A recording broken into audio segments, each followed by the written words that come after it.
সেদিন সন্ধেবেলা গিয়েছিলাম এই ফুড কার্টটায়, যার নাম রোস্টেড কর্নার। এই দাদা এই ফুড কার্টটা চালান।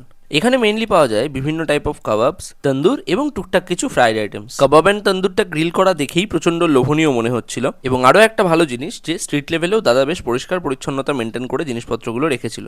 দোকানটা সামনে থেকেও কভার করা, প্লাস খাবারগুলো সব ভালো করে কভার করে রাখা ছিল। চিকেন পাকোড়া, চিকেন পপকর্ন এখানে ওয়েট হিসেবে বিক্রি হয়। কাবাবস এর মধ্যে ধরো টিক্কা কাবাব, চিজ মালাই কাবাব এগুলো 6 পিস 100 টাকা করে, আর শিক কাবাব 2 পিস 100 টাকা। আমরা বেশ কয়েক রকমের কাবাব নিয়ে একটা প্ল্যাটার মতো বানিয়ে নিয়েছিলাম, এবং বিশ্বাস করো প্রত্যেকটা কাবাবেই চিকেনের কোয়ালিটি ছিল দুর্দান্ত, যথেষ্টই জুসি অ্যান্ড টেস্টি। এরপর আমরা বেশ কিছু ফ্রাইড আইটেমসও ট্রাই করলাম, যেগুলো খেতে মন্দ নয়। যদি তোমরা লেগ তন্দুর নাও, এক প্লেটের দাম 120 টাকা, বাট 2 প্লেট নিলে 200 টাকা। তন্দুরটাও খেতে জাস্ট সেরা। সন্ধ্যে 6টার থেকে রাত্রি 10:30 থেকে 11টা পর্যন্ত মোটামুটি থাকি। যতক্ষণ মাল আছে তার থেকে ততক্ষণ আমি আছি। প্রতিদিন করে, যদি শরীর খারাপ না হয় নিতাম।